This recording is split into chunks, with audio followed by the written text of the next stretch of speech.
Do you want to know what separates average data scientists from top-tier data scientists at big companies like Apple, Meta, or Google? It's not necessarily their technical abilities, but their understanding of the 5 levels of machine learning projects and the progression they follow. If you're new to the channel, hi, I'm Riad. I'm an experienced data scientist based in the UK, and this channel is my aim to share the knowledge that I've accumulated over the years so that hopefully it benefits you. If this sounds good to you, just remember to subscribe so that you don't miss the upcoming videos. So level number 1 is data exploration and cleaning tasks. This is the entry point for most junior roles. This is where you learn how to deal with messy data, how to explore it, try to find patterns, outliers, distributions, do some cleaning, and it's a lot of data analytics work, and it's done usually in initial phases of a machine learning project. But this is an initial step and a very crucial one because you get your hands dirty with data.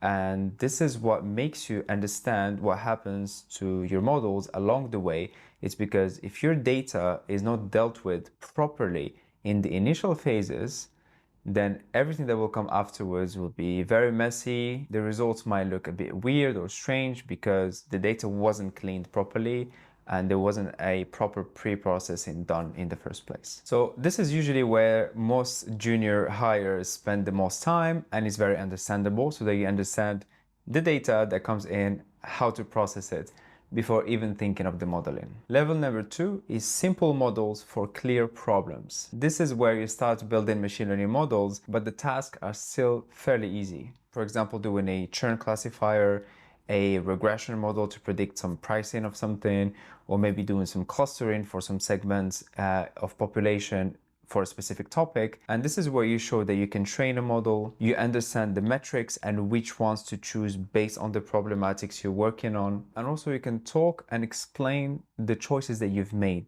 And this is an important step that makes you go from level 1, where you play around with the data, to level 2 when you start building models and even explaining why you chose certain metrics to optimize or certain techniques or certain models. Most companies already expect interns and juniors to be well familiar with level 1 and level 2. Level 3 is full machine learning tasks with real constraints. In this level, you need to build something that makes sense for the business, something that is either ready to be deployed or something that has a real impact. It's not the simple task, it's not the initial phase where we're just experimenting or trying to understand what's the metric or what's the model to use.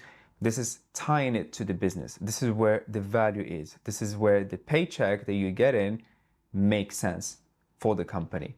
Because you're not just playing around with the data, you're starting to deliver proper value to the business. At this level, you touch into things like feature engineering, model tuning, comparing models, writing clean and modular code, and also explaining your results to non-technical teams.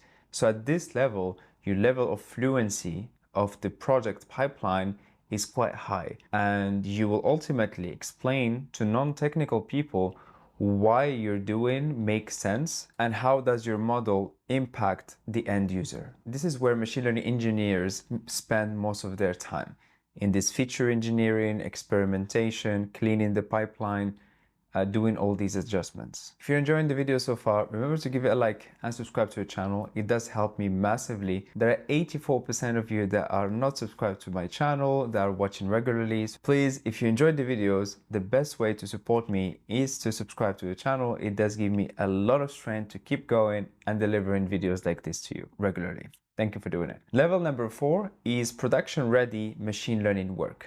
So now we go beyond the testing. We go beyond the notebooks. We start to think, how can we productionize our machine learning algorithm? How can we put it in a system that is going to work, scale, and deliver value in a continuous way? This model has to run for users and for teams that are leveraging the model that you've built. And this is where top-tier data scientists and machine learning engineers stand out from the average ones that stayed between level 1 and level 3. There's no harm in being there, especially when you're just starting your journey, but you're not yet delivering the real value that affects the end user. And think of it as a software developer that creates an app, and everything that the software developer does before the app being released to the world. It's just experimentation, playing around, experimenting, doing things that, yes, will benefit ultimately. But if the app is not shared to the end user and the end user doesn't benefit from it, then all that work is not very important and it's very negligible. So this level 4 is where things start to make more sense, because you tie your work into the end user because you're adding value to them via your model. And here you learn things like writing an API, for example, using Fast API. You add unit tests, smoke tests, you keep the code clean, you track your models with ML flow, you do a CI/CD pipeline with GitHub Actions, you use Docker to containerize your project. This level shows that you can support real use inside the company. Level 5 are systems that run on their own. This is the top level, and this is where the machine learning work is part of a bigger system. And that's why you schedule training jobs, you monitor model drifts, you trigger alerts when something breaks, you update data pipelines, and you keep the model stable over time. And there is much more, but basically this is the part where there is deployment, monitoring, observability, maintainability, and all these things, because in real world, you don't just deploy a model, you got the best accuracy or the best recall, and then you just keep it that way because you assume that the model will stay good forever. No, there's model drift.